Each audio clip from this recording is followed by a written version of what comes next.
like your name, you can just change it.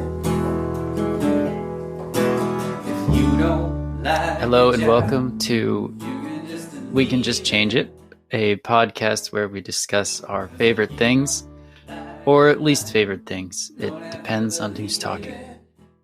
I'm Hunter. I am an author. I have a book out called Dawn Must Follow Night, and I love words and stories and music. I love it. And my name is Eric. I am an attempt at many of those things Hunter just said, but yet none of them. What else about me? I love reading. I love music. Love written, spoken words. And I am loving being here already. All right. Our first episode is going to be about our favorite books and why we like them. And if we don't like the topic, then we can just change it. We can just change it. Yeah. You're saying that, and all I'm thinking is raindrops and roses and whiskers on kittens. Yeah. These are a few of my favorite things. Yeah. But, we can just change it. So, yeah. I doubt anybody will find this nearly as fun as we do. We can just change it, They don't. It's so strange, like talking to each other, but thinking about also talking to other people at the same time. Anyway. Yeah, that'll probably be something we get used to. Yeah. So the first question is, what is your favorite book? And we're going to be doing fiction. Do you want to go first, or? For those of you who do not know, fiction, as I found out yesterday, does include fantasy and sci-fi. They're kind of the squares that fit into the rectangle that is fiction. Sure, I can go first. I've spent quite a bit of time trying to figure this out, and I don't have a good answer because my favorite book series is different than my favorite fiction book, if that makes sense.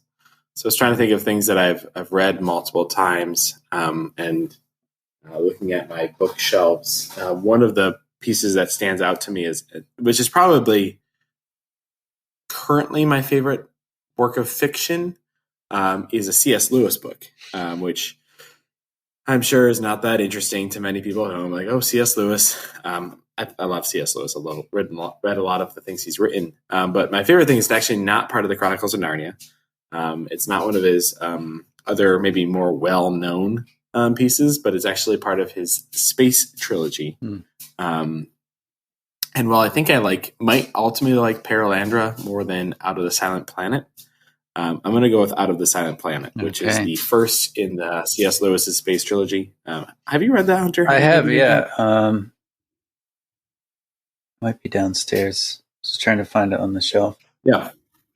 I did read it fairly recently. That's great. Okay. Did I make you read it? You recommended it. Yeah. Okay. It just, for me, one of the reasons I love it so much, well, maybe I'll let you answer your answer before I kind of dive into why I love it so much. I'm going to try and find a good quote for it. Okay. By the time we kind of come back to it. But what about you? What's your favorite work of fiction?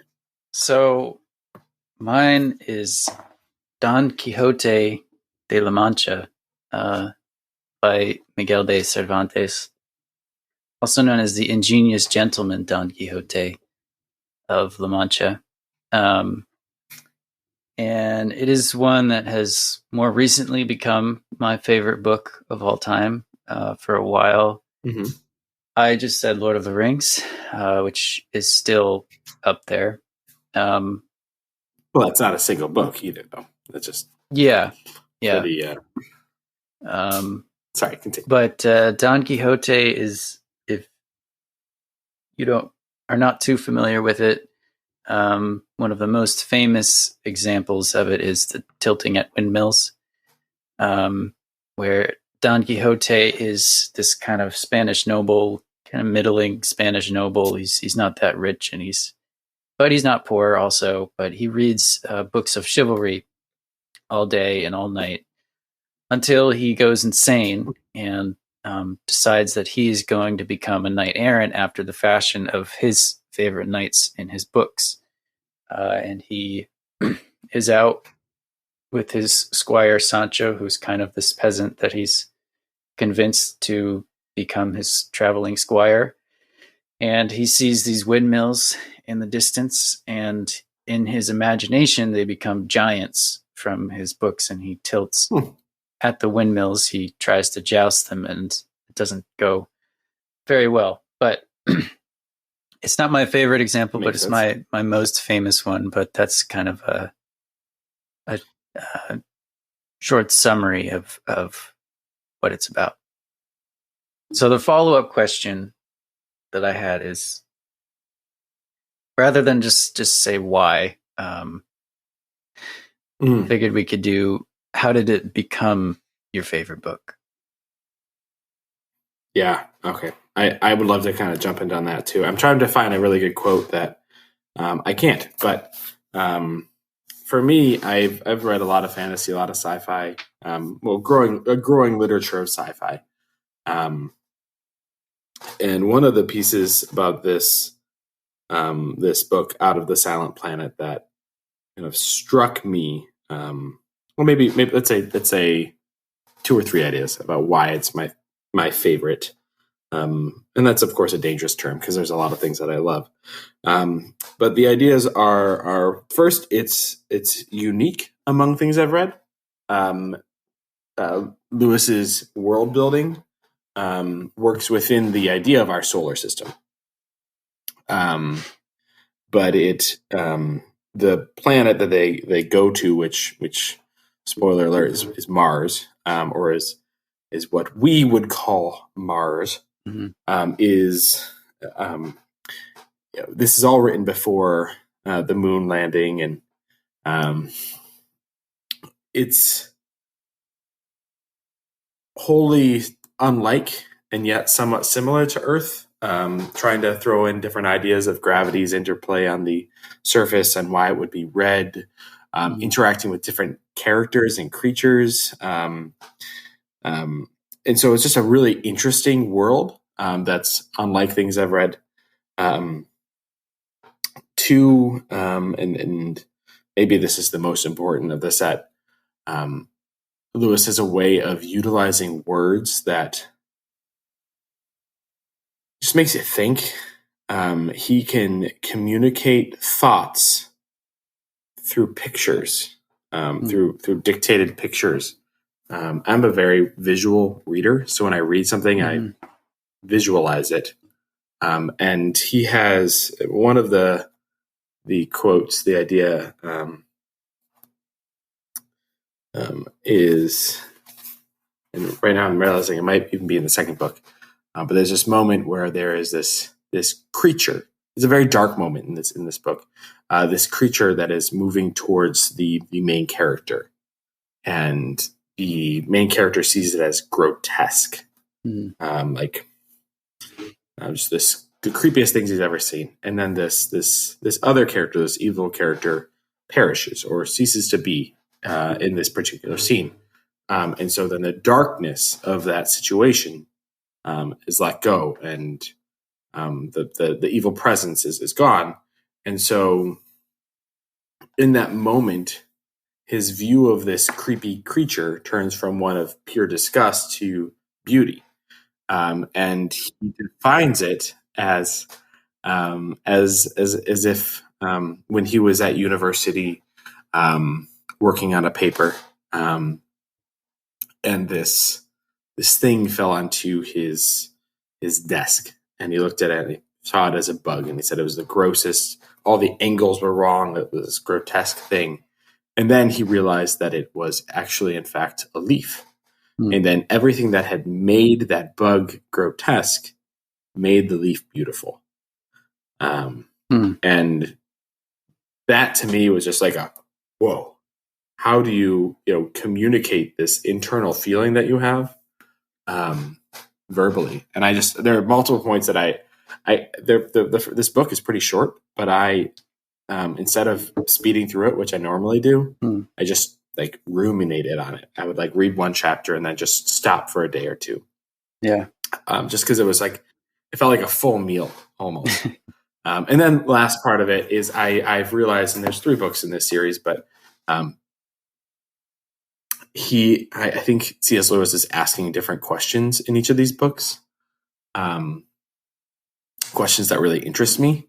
And this is my own working hypothesis. And each book is kind of responding to one of those particular questions. And if we ever dive into the book, we can talk about what I think those questions are. But I think they're meaningful. And I think that this book captures all 3 of those things: unique ideas, beautiful written language that communicates internal thoughts, and asks big questions that many sci-fi and fantasy books nowadays I don't think do. So yeah, that for me is why. When I read Out of the Silent Planet, it felt pretty fresh. I admittedly don't read a whole lot of contemporary science fiction, but I've read like a fair amount of Asimov and a lot of Halo books when I was younger, and not so young, but a lot of them seem like, and a lot of movies too. They're basically Star Trek. The aliens are kind of humanoid, and even if they're not humanoid, they speak English or close to it.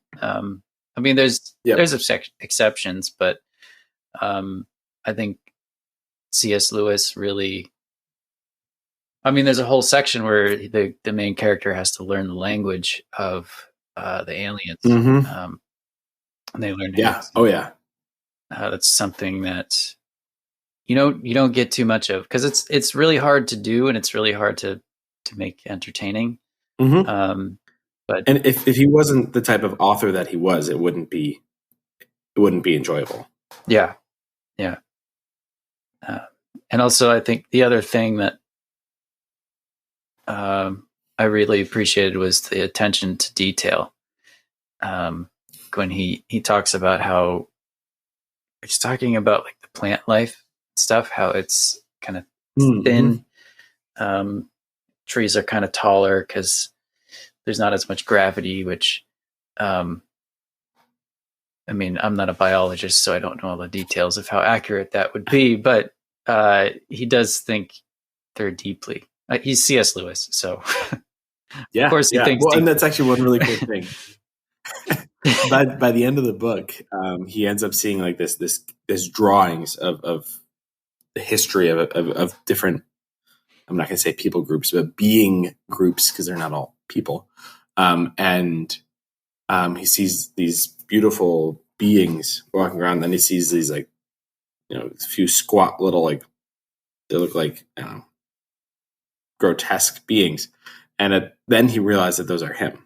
That one of at least one of those represents him because of his, the impact of gravity on his body on Earth versus that on Mars being more or whatever. And so he actually has like a 180 perspective shift on him being the quintessential holder of knowledge and truth and rightness, to a realization that maybe he's the problem, or he's different, or like, and I'm sure as I'm saying this now, I'm thinking like, how much of this is retelling of colonialism and is a retelling in such a way that's telling it from the colonists' perspective, and yet attempting to radically shift it throughout. Maybe, I don't know. That'd be kind of an interesting way to read through it. I find it. It's a book that I could come back to and read, and I have read it back again, and have recommended a lot of other people to read it. Yeah. because it's not a long book, but it does something with the genre that I have not read other books within the genre that have done what it does. Yeah. Or at least it done what it does so well. And it doesn't have an interest in speaking into culture. And I don't know if it'd be a book that would be worthwhile TV show or movie to make. I don't think you could do it whilst keeping the spirit of it. And I think that's the beauty of the written genre. Yeah. Is there's some things you can communicate through reading, and that you as a reader get to experience the world separately because you're creating it with the author versus having it created for you by the director. Just a few thoughts on that. What about you tell me about Don Quixote? So no, you want to ask me more about C.S. Lewis? I love it. I do. Yeah. But well, you can go. I think one of the things we didn't talk about in Out of the Silent Planet is like it's not just really good science fiction. It's also I think approaches God and putting God in a story, in a science fiction story, in a really compelling way, and then I think only C.S. Lewis can. And before you go, the one thing I want to add is in Miracles. I think it was in Miracles. C.S. Lewis was talking about, and I might be totally paraphrasing. I'm gonna have to look this up later. But he says something to the effect of it is very possible that there could be extraterrestrial life, but we always assume that they also need saving. Like perhaps humanity is the only race that needs to be saved. And I think he's kind of explores that in Out of the Silent Planet. Yeah. Okay. Yeah, that's great. Yes. He totally does. I brought up the question of those three questions that I feel like the books are asking. The big whys behind why he wrote them. And that's the question of the first book. Was what would it look like to meet another, and I wish I had kind of written these thoughts down. I have in the past, but I just don't have those notes on me. What would it look like to meet another race of beings, another groups of beings? Because there's multiple. There's three different races of beings on this planet that have a different relationship with God, that exist in a world pre-fall. So before Adam and Eve ate of the apple or the fruit, we don't know if it's an apple, in the garden, and the subsequent sin and pain that followed that, of which Jesus was needed. So what would it look like if a world was created before then?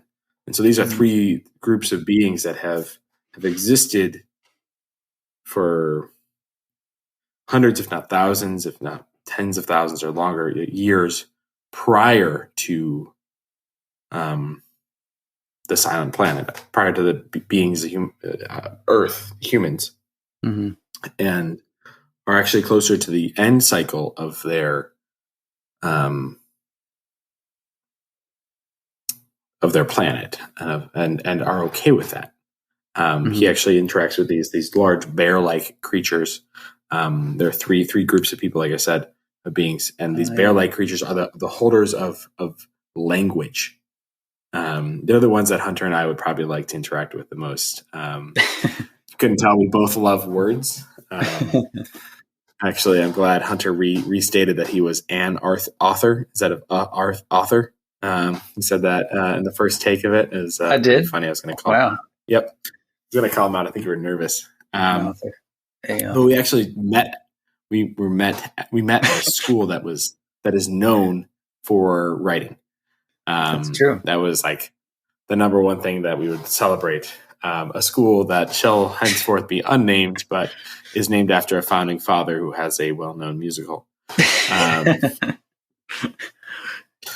Don't $10. worry. Yeah. Founding father without a father got a lot farther by working a lot harder by being a self-starter. By 14. Put him in charge of a trading job. Anyways, and so these beings hold the beauty of language, and so they're the primary communicators of language. But he interacts then with these other much more tall, like scary looking beings. I don't know if you've ever seen Scooby-Doo in cyberspace. Cyber Chase. I don't know. It's one of the Scooby-Doo movies where they enter into a game.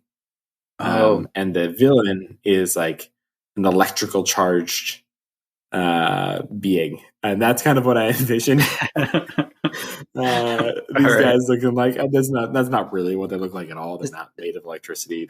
Is that the one he rides on, or is that a different one? Maybe. No. Oh yes, he does. He does later on as he's running out of air because they're climbing this mountain.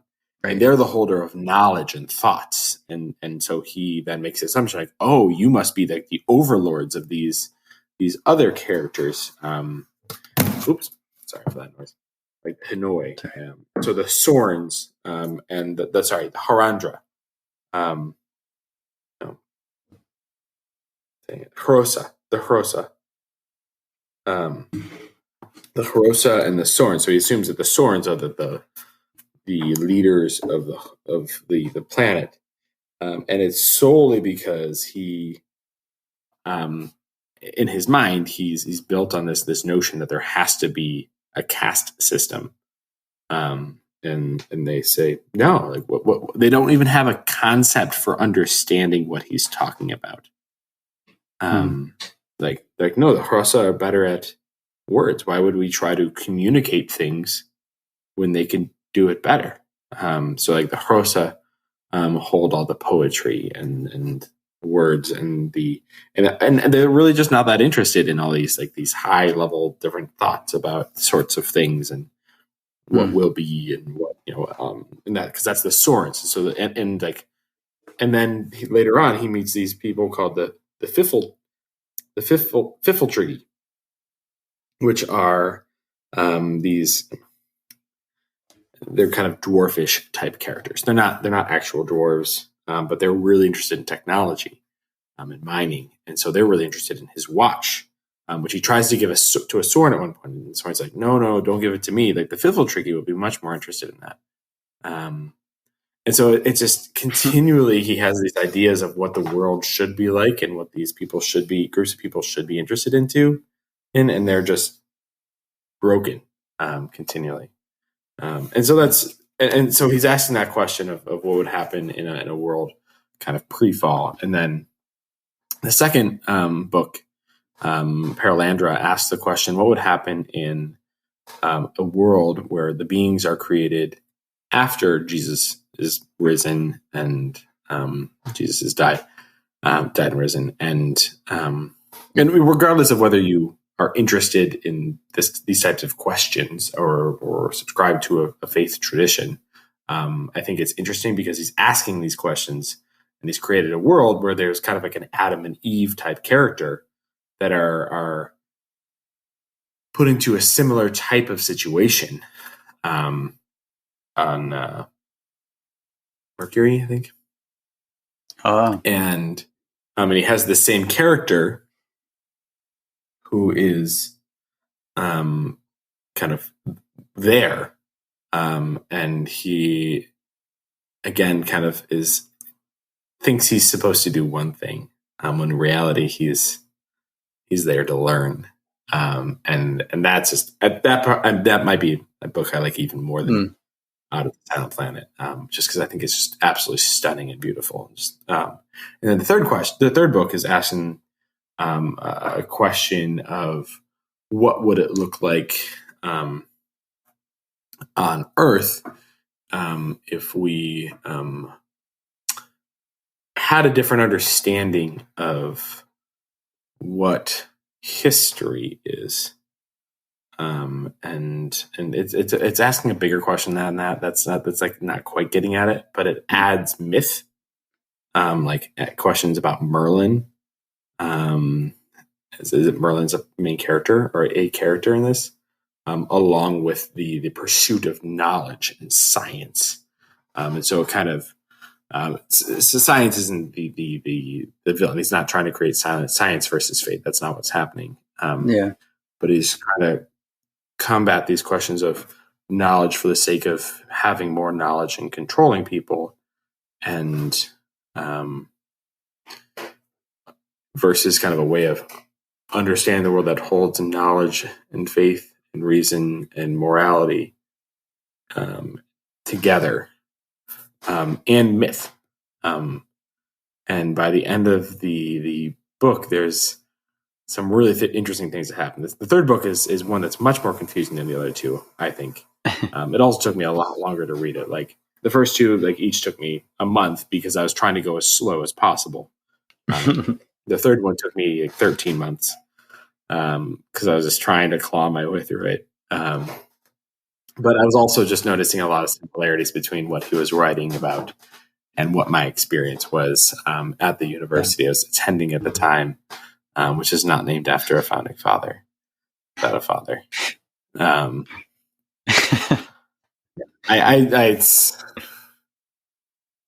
I could talk about these for a while, and I haven't read them in about a year, I think probably a year. But I do want to hear much more about Don Quixote, which I haven't read, but I've heard you talk about, and it's possible even some of the music for this will have been our Quixoteisms. A weird way of saying that. I'm not an expert on Don Quixote, and I feel like I have to say that because it's such a such a book that is studied a lot.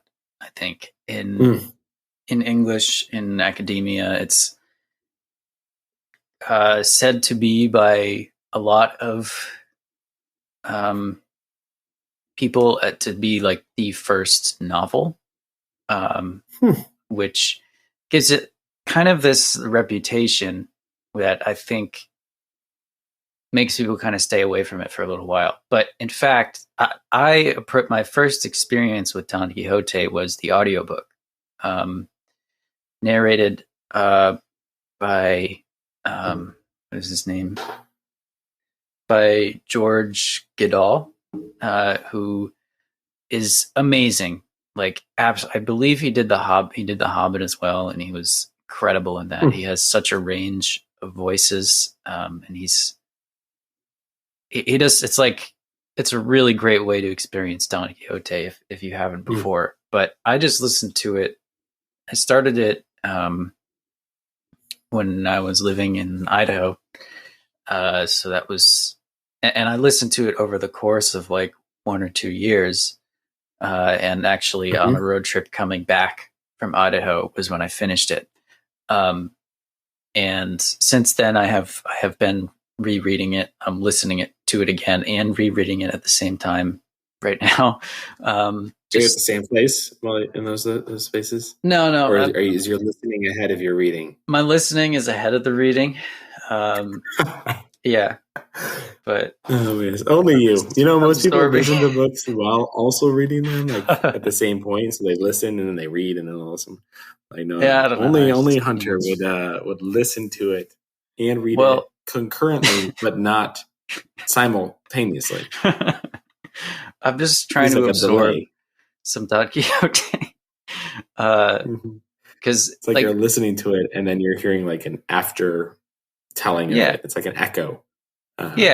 He's kind of cementing it in my mind.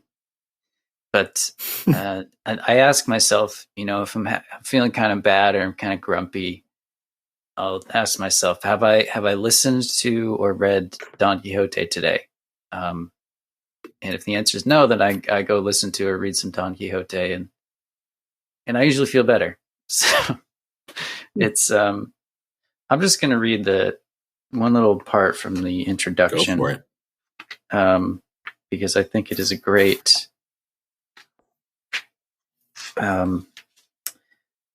look into the mind of Miguel de Cervantes and the kind of tone of Don Quixote. Leisurely reader, you don't need me to swear that I longed for this book, born out of my own brain, to be the handsomest child imaginable, the most elegant, the most sensible. But could I contradict the natural order of things? Like creates like. So what could my sterile, half-educated wit give birth to, except the history of a snivelling child, withered, whining, its head stuffed with all kinds of thoughts no one else would even think of, like a man bred in a jail cell, where everyone grates on your nerves, and every new sound makes you still sadder. Wow. Yeah. Miguel de It's, like, Cervantes. funny and like sad, and interesting. Well, and he was actually imprisoned. He was like captured by pirates for a while. as you do. And yeah, and I should mention it was published at the end of the 16th century, so it's quite old, but it also feels very fresh. And I mean, I enjoyed Don Quixote for a very long time, but more recently, as I pursued writing more and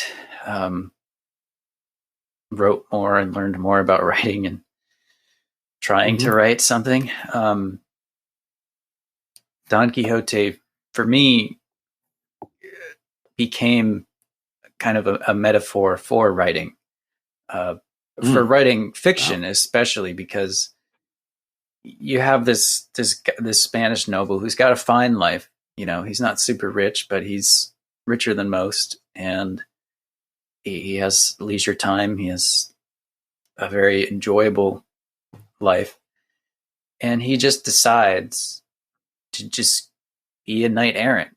And the first like 3 or 4 adventures they have all end with him just getting the crap kicked out of him and Sancho both just getting beaten to like beyond like feet of their lives, you know, not within inches, but just like totally beaten down over and over. One of my favorites is when Sancho gets tossed in a blanket, and there are these kind of this kind of weird situation where Don Quixote stays at an inn that he believes is a castle, and when he goes to leave the inn, all this crazy stuff happens when he's staying there, and then when he's going to leave, the innkeeper's like, "Well, are you going to pay me?" And Don Quixote says, "Well, we knight errants practicing our noble profession do not pay for food or lodging. We are accepted by the good of the lords who appreciate the service and the sacrifice that we give as knight errants." And the innkeeper's like, "Well, I need to be paid." And Don Quixote just kind of rides off, but Sancho gets left behind. And there's a bunch of these kind of rough and ready, like mule driver guys standing around, and they see Sancho there, and they see a blanket, and they just start tossing Sancho up in a blanket. And for the rest of the book, Sancho never forgets this experience. He keeps referring to it. He's like, they're talking about their old adventures, and like, yes, we'll reminisce about our old things, but don't say anything to me about the blanket. My goodness. Yeah. And the whole thing is just, it's hard to go like 3 or 4 pages without laughing. That's great. Yeah. And yet also he manages to tell these like really heartfelt and poignant stories. One of my favorite characters is Dorothea, who is this very beautiful peasant girl. And I mean, a lot of the times the women that you meet are like very beautiful, but they're very virtuous too.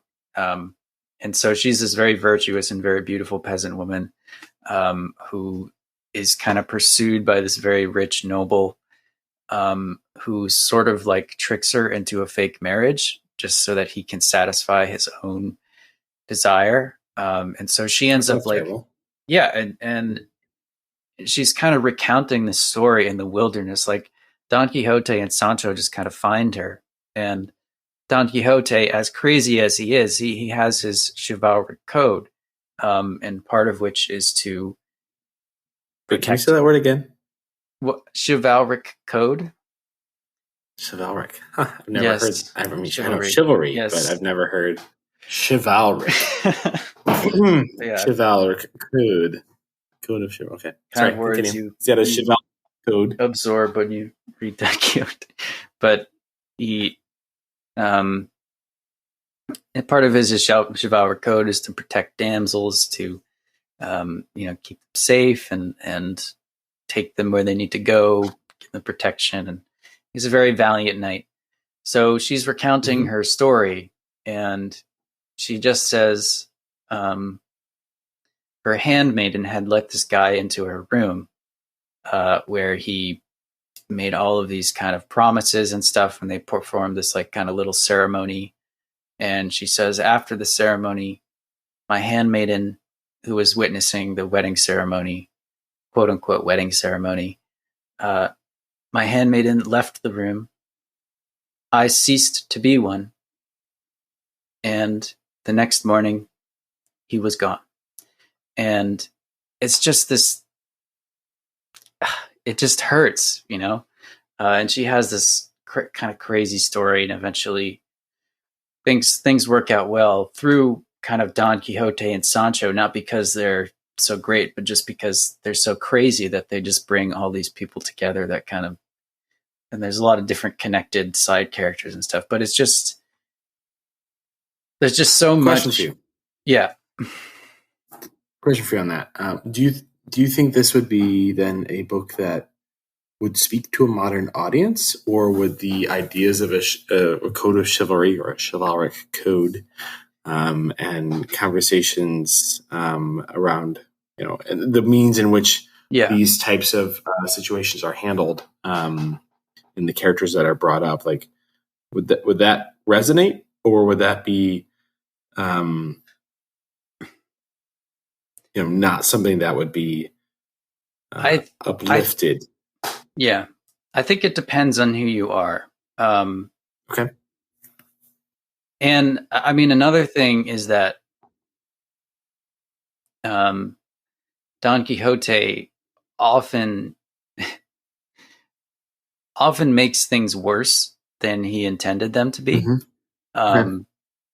So he through the course of the book, he ends up setting free like a bunch of criminals who it turns out probably should not have been set free. They were not unjustly imprisoned.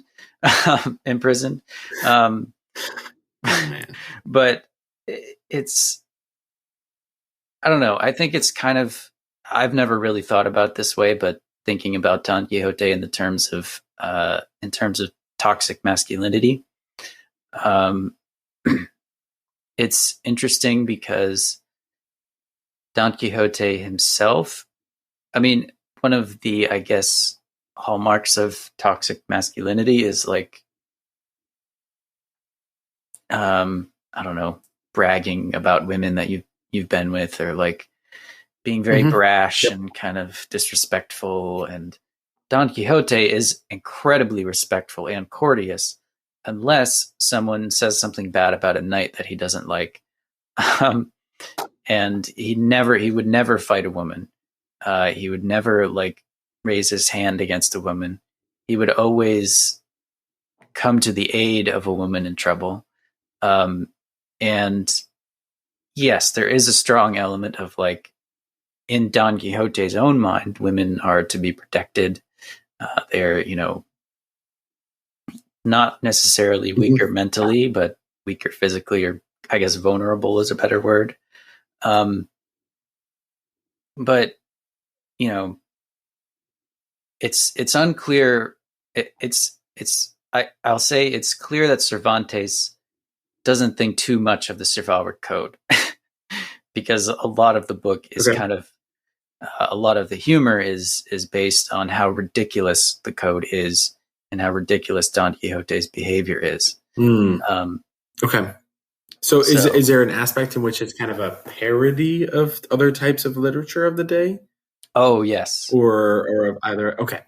yes, very much.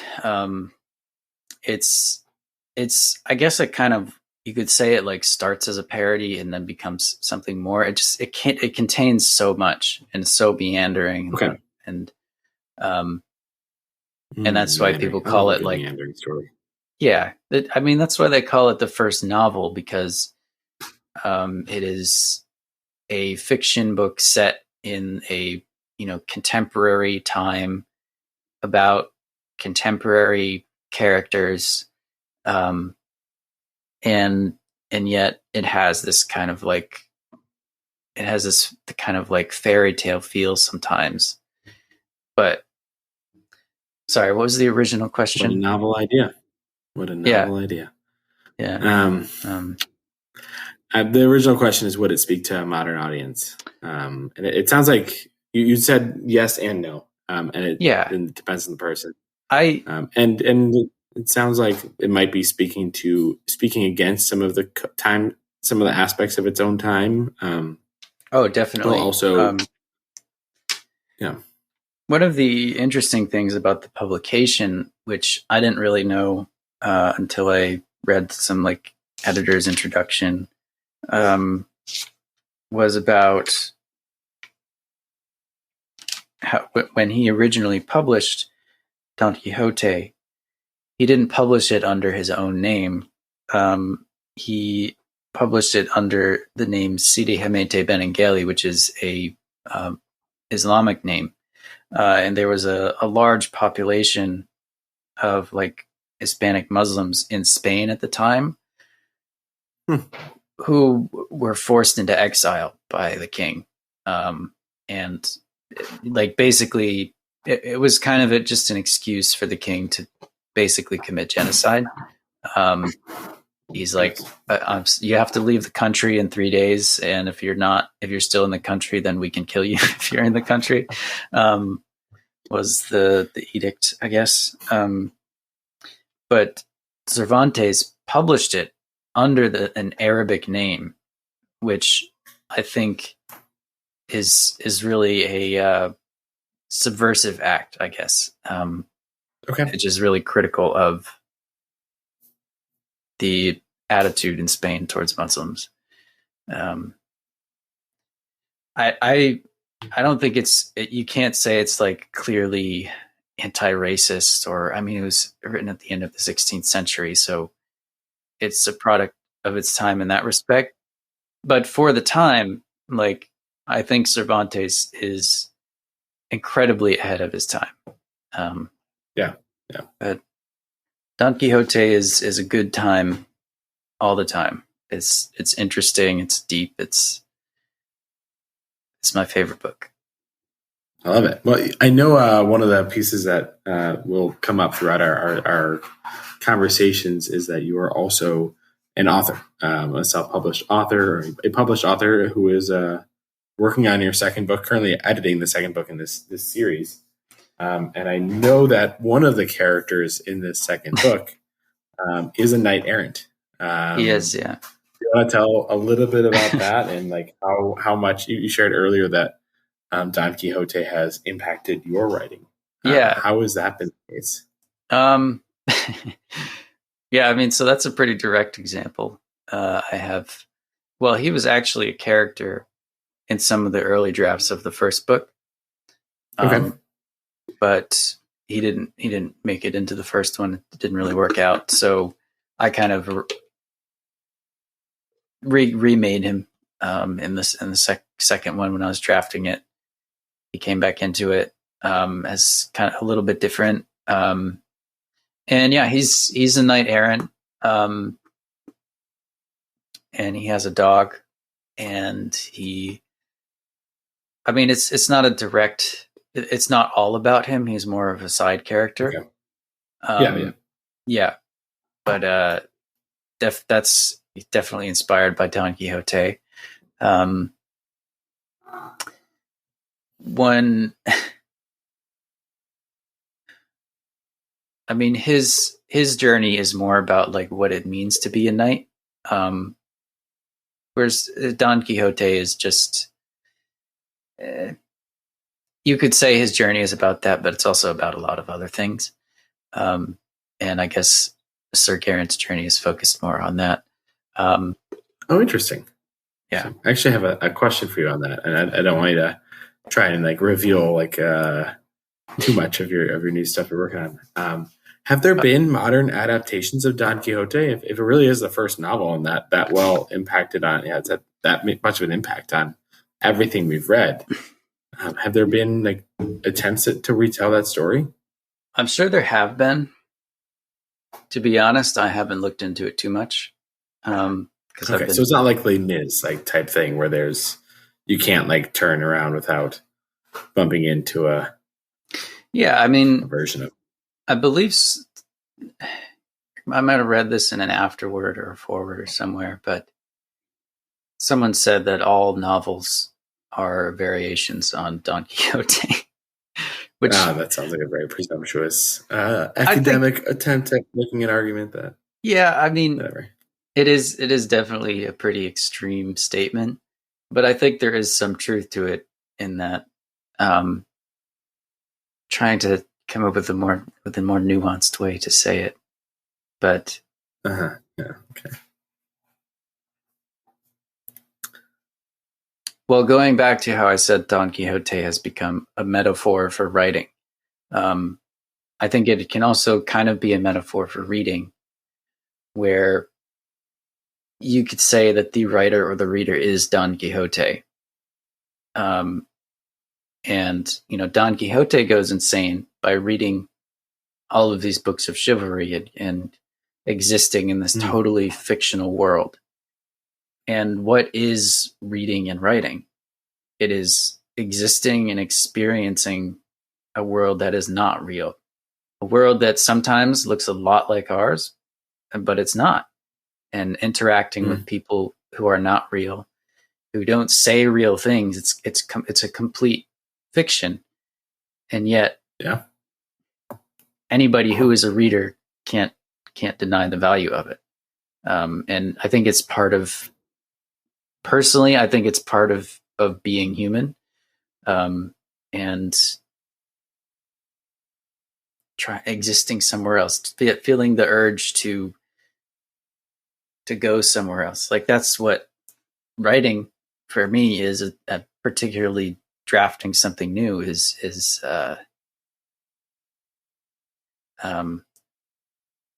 it's almost like hypnosis. You go somewhere completely different. You exist in another place in another time, and then you come back and go over your work coldly. I've experienced that, and sometimes when I write and when I read, especially when I get in the zone in writing, like all of a sudden, like hours will pass, and like I'll have not only put together something that I usually feel good about, but I feel like I'm like re-entering into the here and now in a way that I hadn't before. Right, that's what you're saying, right? Am I construing this? Okay. Yeah, existing in a fictional world. Fascinating. And you're making me want to read Don Quixote. You've brought up a couple times. It seems like it's pretty long, though. It's long. Well, he puts a whole nother novel inside of Don Quixote. The novel of the man who was recklessly curious. So he wrote two novels. The first novel was actually two novels. Sure, yeah. He wrote it in two parts, I think. So there's like the first part, and then there was a period of time where everyone in Spain, if you listen to Don Quixote's Forward of Part 2, everyone in Spain was reading Don Quixote. And then Part 2 came out and kind of continues the adventure. and eventually concludes Don Quixote's story. I was crying at the end of Don Quixote, but it's episodic, so you can dip into it. You don't have to. So I could like pick it up and like read like the 30th chapter and be fine. Yeah. I mean, I think you might not get all of the jokes, but yeah, it is. It's kind of like picking up. You brought up Star Trek earlier. If you watched like season 2, episode 5 of the original series, like you still you'd learn who Spock was and who Kirk was and who some of these other characters were. You wouldn't have to have seen the other ones, but they would all be helpful towards it. Yeah, they have adventures. So that's what I meant by episodic is you can read a chapter and it's kind of a whole adventure. Sometimes they're spread out over multiple chapters. It's he wasn't writing a TV show, but so really he just created D&D as well. Yeah, I mean the first time I listened to it, I listened over a period of at least 1 or 2 years. So, but it will brighten your day. That's my endorsement. Wow, consider the Hunter endorsement. I'm assuming that since we both chose one of our favorite books or favorite fiction works, that we both give them a 5 out of 5. Is that correct? Yeah, I do 5 out of 5. Don Quixote. Yeah. Or 10. Yeah. Yeah. Okay. I'm sure as we continue to talk about other things in this this thing that we can change if we want to, if we know that we can change it, that we will have other pieces that we will not give the same ringing or maybe resounding endorsement. Yeah. Well, I'm sure I could find plenty of things to complain about, but as you know, I'll try not to.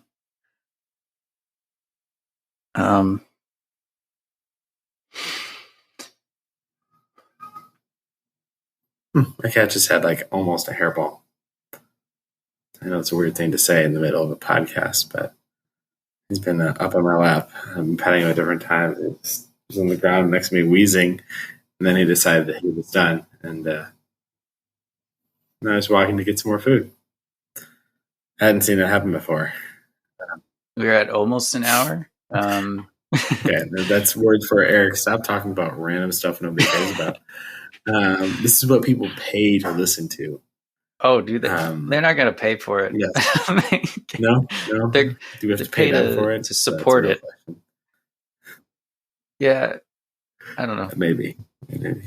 I know. If you're listening, you can't tell this, but I want to bring up the way that Hunter and I have approached this separately. He has done more of the planning for this particular episode, and as such, has been much more about the nuts and bolts. Thus, his username for this is his H Danson followed by a group of numbers. I, on the other hand, am coming into this space having done less of the upfront work. And with just a pure joy of being here, which has made my username the second half of a quote. So don't worry, it starts with an ellipses, and then it says, "Don't tell the elf." And if you understand where that's coming from, you understand what my favorite movie is, which also happens to be a fiction movie. Is it that specific one? Oh yeah, of course. Come Okay. on, it's. Interesting. The battle in that movie is by far the most epic of all the battles.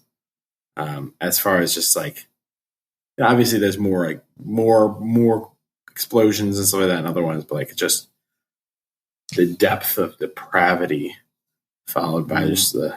I mean, yeah, but I just stakes. Gotta love a good skateboard scene too. So yeah. No, Legolas was my hero when I was 12. I was trying to keep the mystery alive. Sorry. I was going to tell people that I could try to give them a summary. I could find a box for them to stand on. in order to figure that out. But yeah, as we wrap up,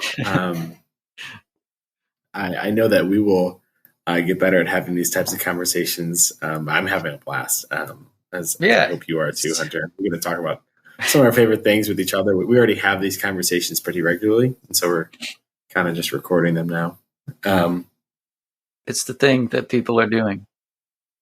Yeah, that's the thing. I hope that part of this year actually we'll hear, hopefully at the beginning and maybe even a little bit at the end, and maybe we'll even have a longer ending to this episode after we're done talking. Hunter is not just a musician and an author, but also writes his own music. And so there's actually a piece that will follow up of the two of us playing together in one of the many ways that we have a lot of overlapping interests. Music is one of those. But let it be known that I represented 0% of the writing of the music, 0% of the lyrical writing, except for maybe some of the nonverbal sounds, and 0% of the melody and ideas. That was all, as well as 0% of the editing skill set. But I was 100% of the bass. Yeah, 100% of the bass. Yeah, all about backup. Yeah, no trouble. Yeah. So those are a couple of things. But I know you'd written these questions. I love your last question of what's something that you are, not just something that you're currently reading, but something that, what is a favorite book that you are currently reading or have read recently? So again, kind of showing that the focus isn't just on what is the thing that you're consuming, but like the kind of a little bit of the why behind it. So yeah. Why don't you answer that, then I'll answer. All right. Mine is, I just recently read Silas Marner by George Eliot, and it is a beautiful short book that probably wouldn't be published today, but is maybe for that reason more worth reading today. But it is about a weaver named Silas Marner who, through a kind of like pretty unlucky circumstance, he's kind of betrayed by this community that he lives in. And so he goes to live somewhere else, and he's a stranger there, and he's kind of the strange weaver. He is very closed off from the community. He develops a love for his gold that he earns, his money that he earns and saves. So every night after he's finished weaving, he kind of counts up his gold and enjoys handling it and counting it and the sound of it clinking and everything. It's kind of his treasure, and then it gets stolen. And so that was like the one thing filling up the void in his life, and it gets stolen. But shortly after that, this little child, just through circumstances, you learn more about it in the book, she just kind of stumbles into his door, and he ends up taking care of this child since she's about 2 years old. And I think it resonated with me personally because I'm incredibly introverted, and I think that if I was a single man, I would be a lot like Silas. Maybe not quite as extremely isolated as Silas is. I mean, he's a character in the novel, so but he's very incredibly isolated. But this child comes into his life, and he needs help. So some people come and help him, and they kind of change their opinion about him. They think he's kind of weird at first because he's just this weaver who he has some like epileptic fits sometimes. So that makes him even kind of more weird and mysterious. So they don't really understand him or like him. And he doesn't really do anything to get to know them. So, but through this child, he kind of has to open up to the community, and he ends up she connects him to the community and to a more full life. And it is really beautiful. And I have a young son right now, so I'm experiencing a really that wonderful age. And I'm a first time parent. What's the name of this book? Silas Marner by George Eliot, who was actually a woman, but she published under a man's name when she was writing. Okay. A wealth of knowledge like that, and you have a wealth of like deep reasons why. For me, I'm reading a book right now. I have not finished yet, but reading a book with my wife and young son called the Singer Trilogy, Singer. And it's 3 books in one. By a guy named Kelvin Miller. I just had to look that up. I'm really bad at remembering authors' names. Minus my good friend Hunter Danson, who wrote Dawn Must Fall at Night. Find it on Amazon. Buy it today. But we haven't finished yet. But it's like I said, these kind of 3 books pushed together, and it's a poetic retelling of sorts of different aspects of Jesus's life and what happened after he died and rose from the dead, and kind of ideas of what might even happen after that, kind of like a Left Behind type vibe, revelation conversation. But the first piece of it was too Left Behind.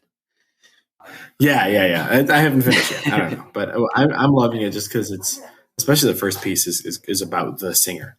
And it's this idea that what if Jesus was in fact the great troubadour, which I feel like connects really well with maybe some of the Don Quixote aspect of things. A good word.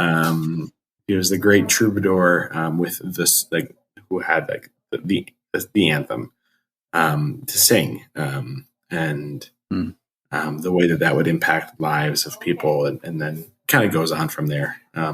Some of it gets really dark, then it gets really beautiful. And some pieces I'm like, I went to divinity school, in case anybody's wondering, hence some of these kind of questions and thoughts and interests. But it's really interesting. It gets really, really dark at one point, and then it gets a little bit less dark, and I think it's about to get darker again. So at some points I'm like, maybe we shouldn't be reading this to our 4.5-month-old. But then I remember he's 4.5 months. He doesn't know how actually he's hearing this. He's just more interested in hearing us talk. And he's falling asleep to it. And I'd love to build in him a love for reading, even if that love is based off of, well, maybe even especially if that love is based off poems and creative retellings. It's just very full of imagination. And kind of grabs a theme and goes with it. So I'm enjoying it. Definitely reading a few things right now, probably a couple too many, as in I haven't finished many of them. But never reading enough. Well, the problem is when you're reading too many things and you don't actually read any of them because of it. System I've stuck with is loosely is an upstairs book and a downstairs book. So there's a book that I can I like it. Read when I'm downstairs eating lunch or something, and then there's a book I read upstairs before bed. Or nice, good old bathroom book. I don't like to spend a lot of time in the bathroom, so I don't know. Probably a good thing. Anyways, let's close it out for today. Any last word you want to lead the group with? Yeah, don't want to end with I don't like to spend a lot of time in the bathroom. It's not the best one to end on. Maybe a last word for me, outside of "Don't Tell the Elf," is that I don't know. I'm trying to think super deep. It's not going to work. It's too late for that.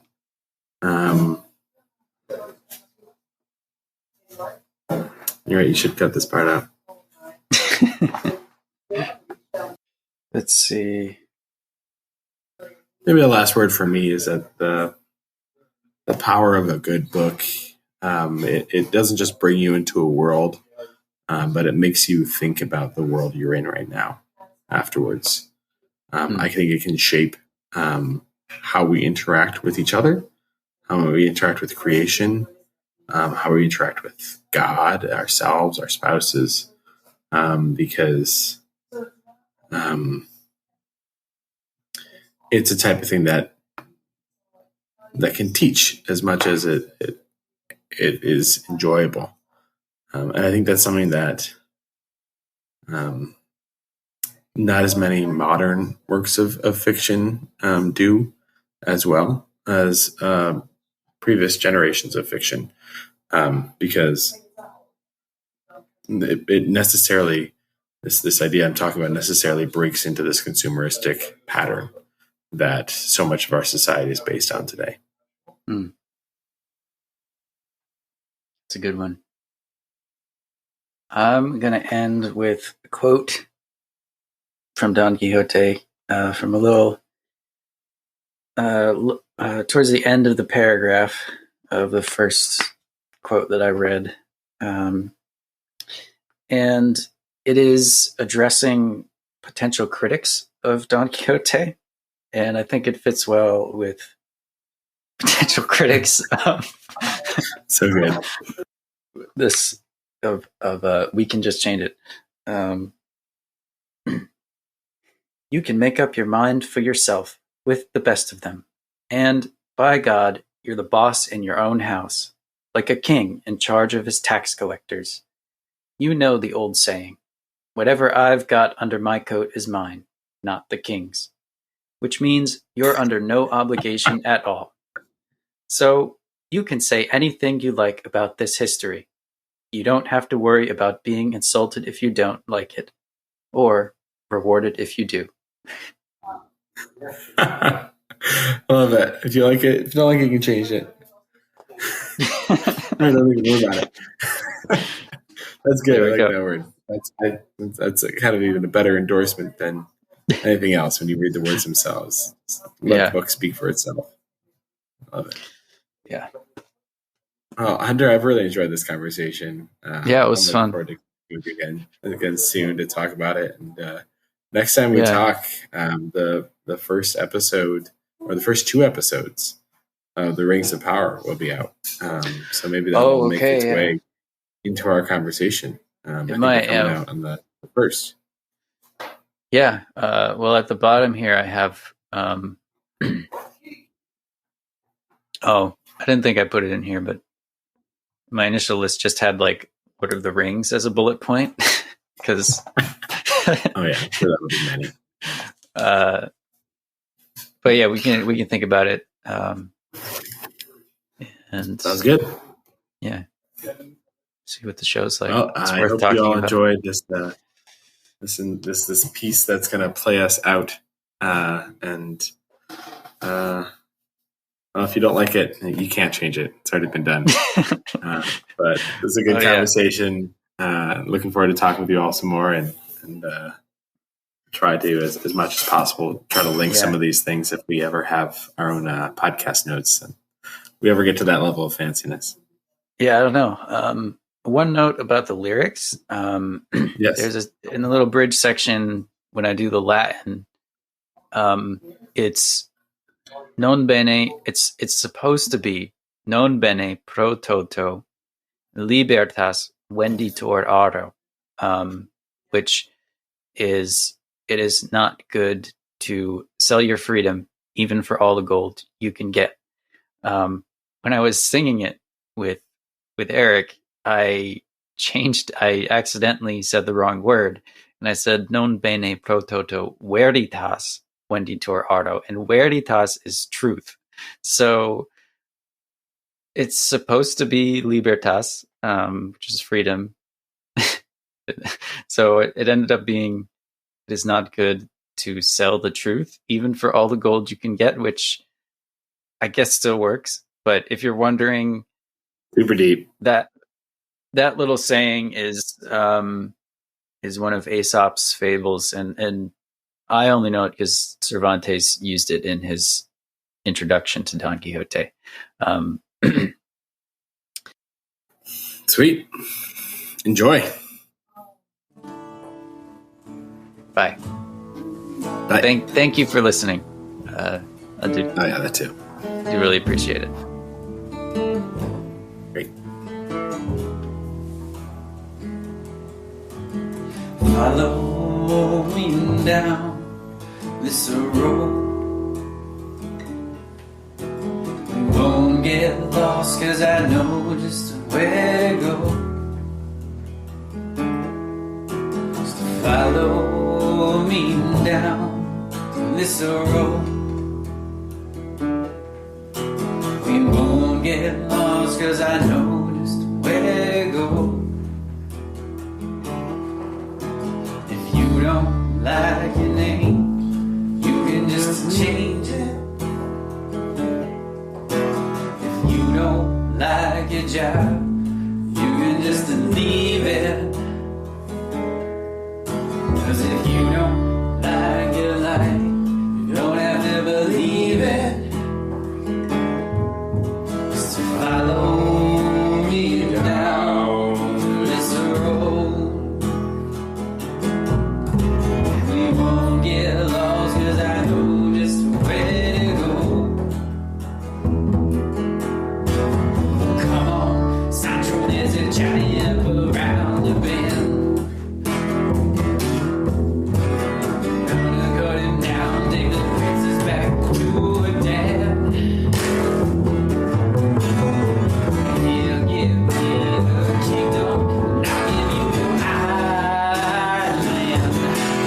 Just to follow me down this road. And we won't get lost, 'cause I know just where to go. If you don't like your name, you can just change it. If you don't like your job, you can just leave it. 'Cause if you don't like your life, don't have to believe it. Just follow me down this road.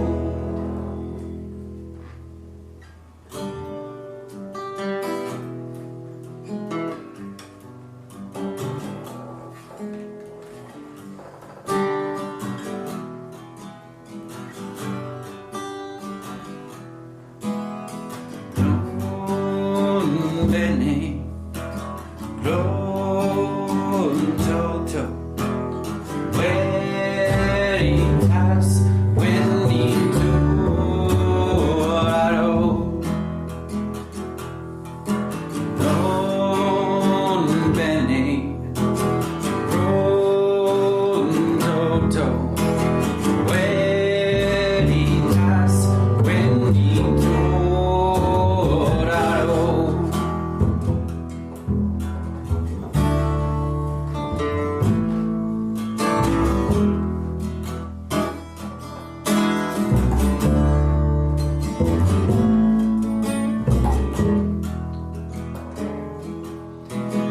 Follow me down this road.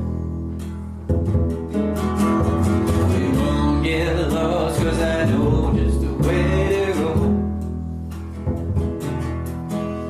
If you don't like your name, you can just change it. And if you don't like your job, you can just leave it.